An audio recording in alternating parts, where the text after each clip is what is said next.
wabarakatuh. Alhamdulillahilladzi an'ama alaina bi anwa'in ni'am wa latiful ihsan wa faddalana ala sa'iri khalqihi bi ta'zimi ilmi wal bayan. Wassalatu wassalamu ala sayyidina Muhammadin afshahil arabi wal ajam wa ala alihi wa sahbihi wa man tabi'ahum bil iman wa tauhid. Salatan wa salaman nufuzu bihim ila yaumin syadid, amma ba'du. Para jamaah yang dimuliakan Allah Subhanahu wa ta'ala, puji serta syukur kita haturkan kehadirat Allah Subhanahu wa ta'ala, Zat yang maha agung yang telah banyak memberikan nikmat-nikmatnya kepada kita, di antaranya nikmat sehat wal afiyah, nikmat panjang umur, nikmat iman dan Islam. Alhamdulillah, dengan nikmat-nikmat tersebut Allah masih izinkan kita untuk duduk bersimpuh di majelis yang mulia ini untuk bertakarrub, mendekatkan diri kita kepada Allah Subhanahu wa ta'ala. Mudah-mudahan langkah-langkah kita dari rumah akan menjadi langkah-langkah kebaikan yang menjadikan satu modal buat kita di yaumil qiyamah nanti. Sholawat serta salam senantiasa tercurahkan kepada junjungan Nabi besar kita Muhammad sallallahu alaihi wasallam.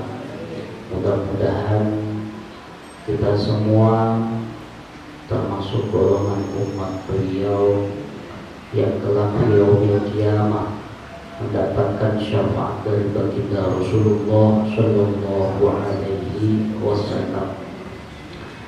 Para jemaah yang dimuliakan Allah Subhanahu wa ta'ala, pada saat ini kita berada di bulan yang agung, bulan yang spesial, di mana di bulan Rabiul Awal ini merupakan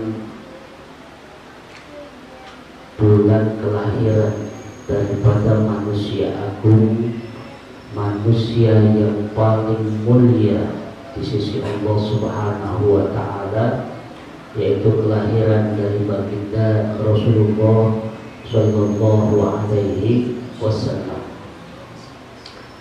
Tentunya kita wajib bersyukur kepada Allah Subhanahu wa ta'ala karena kita dijadikan umat baginda Rasulullah sallallahu alaihi wasallam. Kita termasuk daripada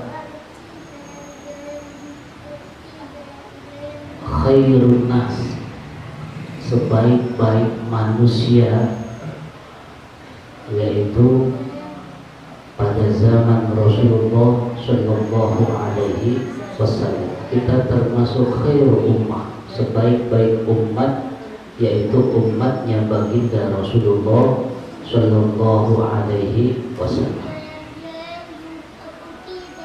Kewajiban kita dalam bersyukur kepada Allah tentunya harus kita jalankan, harus kita apresiasikan dalam kehidupan kita sebagai umat baginda Rasulullah sallallahu alaihi wasallam.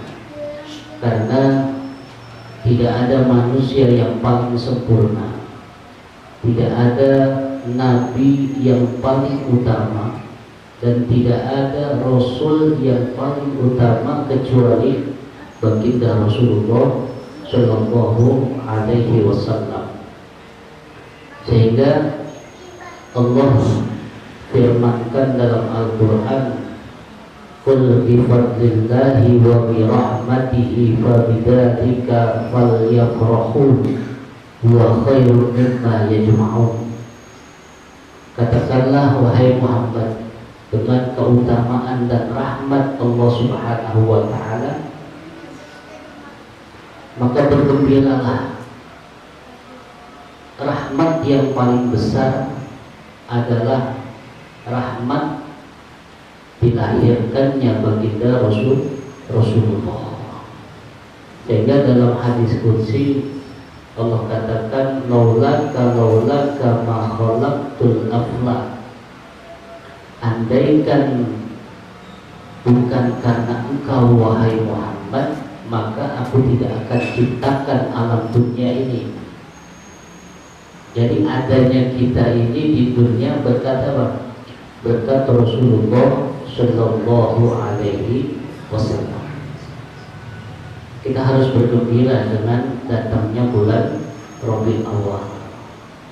Kita peringati hari kelahiran baginda Rasulullah Shallallahu Alaihi Wasallam yang telah membela umatnya, yang bersusah payah terhadap umatnya untuk apa? Menunjukkan umatnya ke jalan yang diridhoi oleh Allah Subhanahu wa Ta'ala.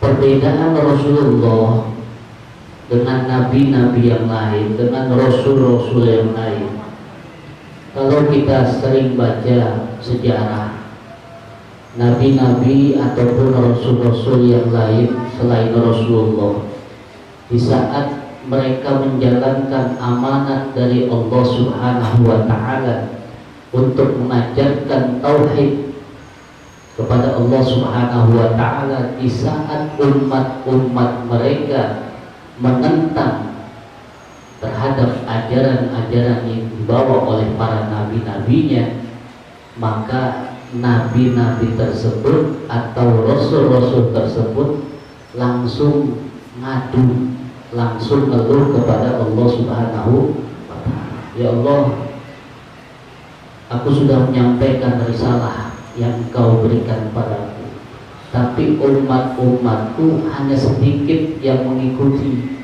banyak yang apa? Yang tidak mengikuti, banyak yang nentang.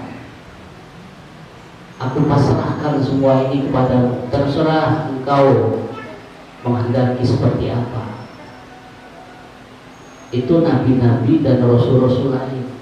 Setelah umatnya tidak sanggup, ya tidak mau mengikuti, dipasrahin kepada siapa? Pada Allah. Terserah Allah mau azab, mau apa itu terserah. Tapi Rasulullah enggak.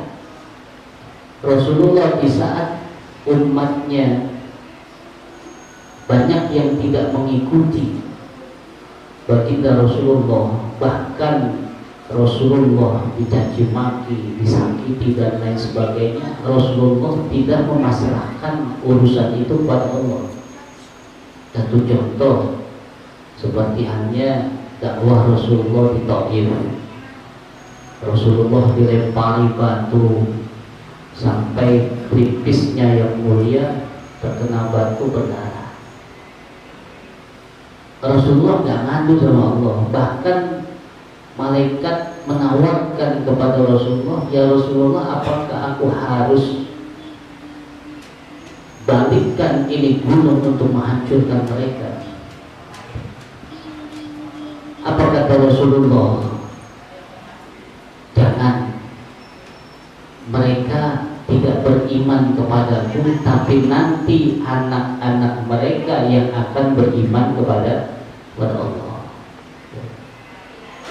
Jadi begitu hebatnya Rasulullah, ya, nggak seperti nabi-nabi yang lain di saat sudah putus asa langsung ngadu kepada Allah Subhanahu wa Ta'ala. Tapi Rasulullah Ini keutamaan daripada baginda Rasulullah Sallallahu Alaihi Wasallam.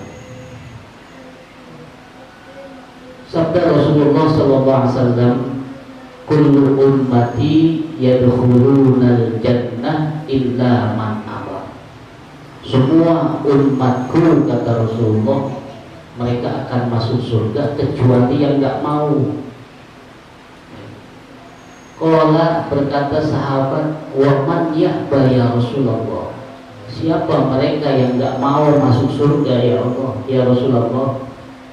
Kata Rasulullah, qala man ata'ani dakhalal jannah wa man 'asani faqad aba.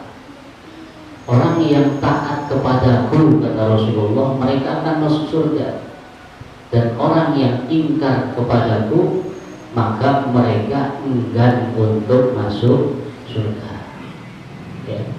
Ini janji Rasulullah kepada umatnya, semuanya masuk surga. Kecuali siapa? Kecuali enggak mau. Mau bu masuk surga? Mau. Ya. Udah pasti mau. Syaratnya cuma satu, ya. Di saat kita menjalankan syariat baginda Rasulullah Sallallahu Alaihi Wasallam. Ini ada satu hikayat, ada satu cerita. Ada seorang laki-laki yang datang kepada seorang syekh, seorang guru. Dia bertanya, ya syekh, tunjukkan kepadaku bagaimana caranya aku bisa membedakan bahwa diriku ini orang yang beruntung atau orang yang rugi. Kemudian Syekh menjawab, wahai anakku, orang yang beruntung adalah orang yang apabila dia banyak bersolawat kepada Rasulullah. Dan orang yang celaka adalah orang yang tidak pernah membaca sholawat kepada Rasulullah. Ya. Jadi untuk membedakan diri kita, apakah kita beruntung atau tidak, tergantung banyaknya sholawat kita kepada Rasulullah Sallallahu Alaihi Wasallam. Nggak ada ruginya, Pak. Nggak ada ruginya kita berbanyak bacaan sholawat kepada Rasulullah, karena itu yang akan menolong kita di saat yaumil qiyamah. Ya, kita banyak baca sholawat, maka keberuntungan buat kita mendapatkan syafaat dari baginda Rasulullah Sallallahu Alaihi Wasallam. Ini di bulan yang mulia ini, di bulan yang agung ini, yang perbanyak baca sholawat kepada Rasulullah. Saya sering mengungkapin berulang-ulang kali pada para jamaah. Jangan sekali-kali kita meninggalkan bacaan sholawat kepada Rasulullah. Saya ngajarin pada jamaah pada sholat apa? Sholat maktubah, sholat 5 waktu. Setiap kali sholat 5 waktu 10 ayat, ya, 10 sholawat. Terserah mau bacaan sholawat yang panjang boleh, yang pendek boleh. Ya. Kalau 5 waktu berarti berapa? Kalau 10 50, ya. 50 kita baca sholawat. Satu sholawat 10, berarti dalam satu hari kita dapat rahmat berapa? 500. Ya, 500. Satu hari kita baca sholawat 50 kali. Udah itu aja. Kalau memang kita nggak bisa yang banyak, dawamin, jadikan sholawat itu makanan kita dan minuman kita setiap hari. Ya. Karena itu yang bakal nolong kita. Ala kulli hal, semua permasalahan hidup kita itu bakal diselesaikan dengan apa? Banyaknya bacaan sholawat kita kepada Rasulullah. Ya. Mudah-mudahan bibir-bibir kita ini diberikan kemudahan oleh Allah untuk senantiasa membacakan sholawat kepada Rasulullah Sallallahu Alaihi Wasallam di bulan yang mulia ini, bulan yang agung, kita agungkan hari kelahiran baginda Rasulullah Shallallahu Alaihi Wasallam. Dimanapun peringatan Maulid, kalau bisa kita hadirkan, kita hadir peringatan Maulid, karena orang yang hadir dalam peringatan Maulid Nabi, dia akan mendapatkan syafaat baginda Rasulullah Shallallahu Alaihi Wasallam.